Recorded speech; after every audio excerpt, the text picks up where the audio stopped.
नमस्कार विद्यार्थियों, ई क्लास में आपका स्वागत है। आज हम इंद्र वज्रा छंद के बारे में पढ़ रहे हैं। तो मैं इंद्र वज्रा छंद का लक्षण आपको स्पष्ट कर रही हूँ।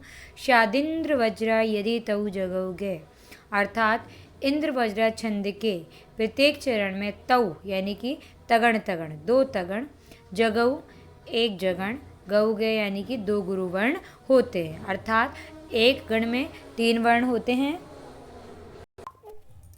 अर्थात प्रत्येक चरण में 11-11 वर्ण होने के कारण चारों चरणों में 44 वर्ण होते हैं।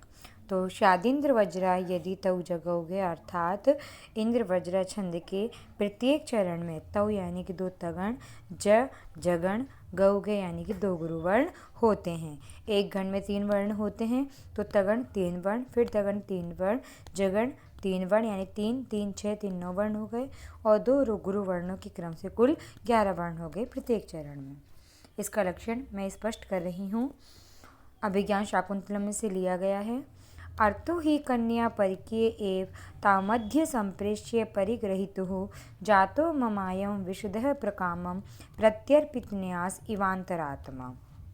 अर्थात इसमें हम प्रत्येक लाइन में गणचिन्ह लगाएंगे। तो अ हालांकि लघु है, लेकिन आधा रेवर्ण उसके आगे है, यानी कि आधा रेवर्ण उससे मिल जाएगा, संयुक्त वर्ण उससे मिल जाएगा, तो आ गुरुवर्ण हो जाएगा। तो ओ की मात्रा है तो गुरुवर्ण हो जाएगा। ही छोटी ई की मात्रा इसलिए लघु, तो गुरु गुरु लघु से बन गया तगण। इसी प्रकार क कैसे आगे संयुक्त वर्ण है वो इसमें जुड़ जाएगा, तो का गुरुवर्ण हो जाएगा, या गुरुवर्ण हो जाएगा, पे लघु हो जाएगा, तो ये बन गया तगण। जगण में पहले लघु वर्ण, फिर गुरु और फिर उसके बाद में लघु वर्ण होता है। तो रे छोटे की मात्रा है तो लघु, की बड़ी की मात्रा है तो गुरु, और ये छोटे अ की मात्रा है तो छोटा अ की मात्रा है तो लघु। तो लघु गुरु लघु के योग से ये जगण बन गया। और ए में गुरु गुरु, क्योंकि एड़ी ये गुरु दीर्घ मात्रिक है, इसलिए ये गुरु, और वे हम चरण के अंतिम वर्ण को गुरु मान लेते हैं। इस प्रकार से ये गुरु वर्ण बन गया। इसी प्रकार हम आगे अगर और गण चिन्ह लगाएंगे तो इसी प्रकार से तगण तगण जगण और गुरु गुरु वर्ण बन जाएंगे, जैसा कि आपको स्क्रीन पर दिख भी रहा है। अब आगे चलते हैं। ता गुरु, मैं गुरु, क्योंकि उसके आगे 10 संयुक्त वर्ण हैं। यह लघु, सम गुरु, प्रेष गुरु, य लघु, प लघु, रि गुरु, क्योंकि उसके आगे संयुक्त वर्ण है। फिर र लघु, ही गुरु, तुह गुरु। तो हम देखते हैं तगण तगण जगण और 2 गुरुवर्ण हमारे बन गए हैं।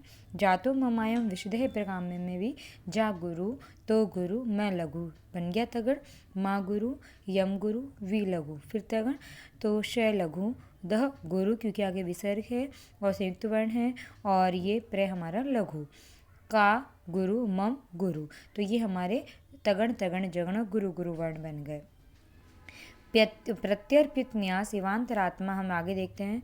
तो प्रत गुरु, ये गुरु, क्योंकि रे आगे लघु वर्ण उसका संयुक्त वर्ण है, पी लघु, तगण, त गुरु, क्योंकि आगे संयुक्त वर्ण है, या गुरु से लघु, तगण, ई लघु, वान गुरु, त लघु, ये बन गया जगण, रात गुरु और माँ गुरु।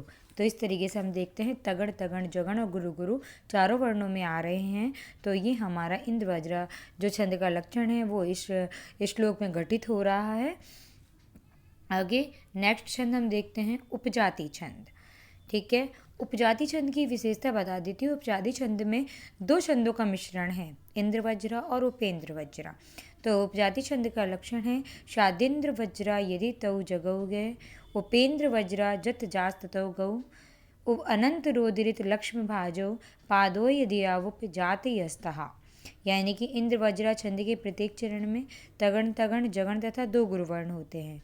और उपेंद्र वज्र छंद के प्रत्येक चरण में जत जास ततो गौ दे रखा है ना बच्चों, तो जैसे जगण तैसे तगण और फिर जैसे जगण ततो और उसके पश्चात गौ 2 गुरुवर्ण होते हैं, अर्थात कुल 11 वर्ण ही होते हैं। अब आगे अनंत रोदित लक्ष्म भाजो पादो यदि उप जाति अस्था, यानी इन दोनों छंदों के मिश्रण से उपजाति छंद बनता है। इसके किसी चरण में इंद्र वज्रा छंद का लक्षण घटित होता है तो किसी छंद के और किसी चरण में उपेंद्र वज्रा छंद का लक्षण घटित होता है, यानी कि किसी छंद में तो चादिंद्र वज्रा छंद का तगण तगण जगण और 2 गुरुवर्ण आते हैं और किसी छंद में उपेंद्र वज्रा छंद के जगण तगण जगण और 2 गुरुवर्ण आते हैं। उदाहरण से हम समझते हैं, संप्रधानेषु तपोधनेषु गूढ़म ही दाहात्मकमस्ति तेज है स्पर्शानुकूला इव सूर्यकांतास्तदन्यते तदन्य तेजोभिभवात् वमन्ति। तो ये उपजाति छंद है।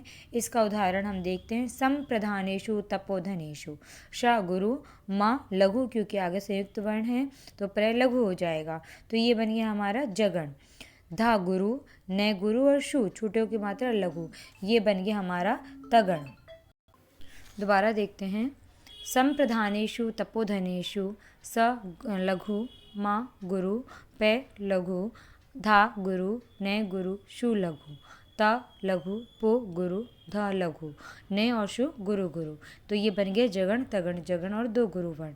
इसी तरह हम नीचे देखते हैं, तो ये जगण तगण जगन तो हो गया उपेंद्र वज्रा, और उसके आगे गु गुरु ढम गुरु ही लघु, तो ये बन गया तगण। धा गुरु हा गुरु और मैं लघु, ये बन गया तगण। क लघु म गुरु ति लघु, ये बन गया हमारा जगण।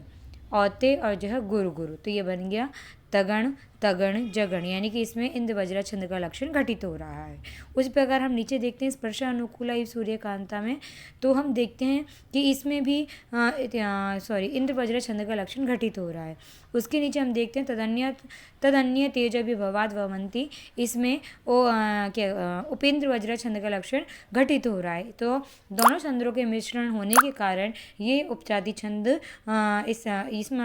इस श्लोक में उपजाति छंद घटित हो रहा है। नेक्स्ट हम देखते हैं द्रुत विलंबित छंद। द्रुत विलंबितम आहा नभो भरो, यानी कि द्रुत विलंबितम छंद के प्रत्येक चरण में नभो नगण भगण भरव भगण तथा रगण, ये 4 गण होते हैं और इन चारों गणों के योग से कुल 12 वर्ण होते हैं। यानी द्रुत विलंबित छंद के प्रत्येक चरण में नगण भगण भगण और रगण के क्रम से कुल 12 वर्ण होते हैं, अर्थात कुल मिलाकर चारों चरणों में 48 वर्ण होते हैं।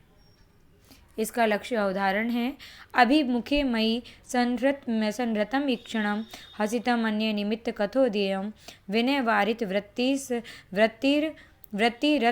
रतस्तया न विव्रतो मदनो न च संव्रत है। ये भी आपके अभिज्ञान शाकुंतलम की किताब से लिया गया है। अभिमुखे अ लघु भी लघु मु लघु, तो तीनों लघु वर्ण नगण हो गया। खे गुरु में लघु ये गुरु, तो ये भगण हो गया। सम गुरु रे लघु त लघु, तो ये भगण हो गया। मी गुरु छ लघु णम गुरु, ये तो आपका रगण हो गया। तो ये बन गया नगण भगण भगण और रगण, ये चारों गण इसमें लाइन में इस चरण के इस श्लोक के प्रथम चरण में है, तो ये हमारा द्रुत विलंबित छंद घटित होता है। और अन्य तीनों चरणों में भी नगण भगण भगण रगण, ये चारों ही गण आ रहे हैं और इनके योग से कुल 12 वर्ण प्रत्येक चरण में हमारे सिद्ध हो रहे हैं। इस प्रकार इस छंद में भी इस प्रकार इस श्लोक में द्रुत विलंबित छंद है। मैं आपको और बता देती हूँ, ह लघु सी लघु त लघु नगण मन गुरु ये लघु नी गुरु नी लघु मी गुरु, क्योंकि आगे संयुक्त वर्ण है, तय लघु कै लघु। उसके बाद में थो गुरु द लघु यम गुरु, तो ये बन गया नगण भगण भगण रगण। विनय में नगण, वारित में भगण, वृत्ति र भगण और फिर तस्तया में रगण। उसके पश्चात न विवरी नगण, तो म द में भगण, नो न च में भगण, संव्रत में रगण। इस प्रकार इसमें नगण भगण भगण रगण ये चारों गण बैठ रहे थे। इस श्लोक में द्रुतलंबी छंद घटित हुआ। आज के लिए इतना ही, बाकी अगले नए छंद हम नेक्स्ट वीडियो में देखेंगे। बहुत बहुत धन्यवाद आप सबका।